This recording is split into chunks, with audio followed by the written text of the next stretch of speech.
பாரமான சிலுவை என்று இறக்கி வைக்கவில்லை, கூர்மையான ஆணி என்று புறக்கணிக்கவில்லை.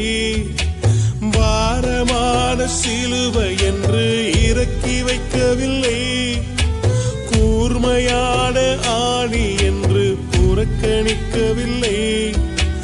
என்னை யோசித்தீரே, என்னை நேசித்தீரே, எனக்காக ஜீவன் தந்தீரே. என்னை யோசித்தீரே, என்னை நேசித்தீரே, எனக்காக ஜீவன் தந்தீரே. தடுமாறும் கால்களை கண்டே, கண்கள் குளமாகி போனதை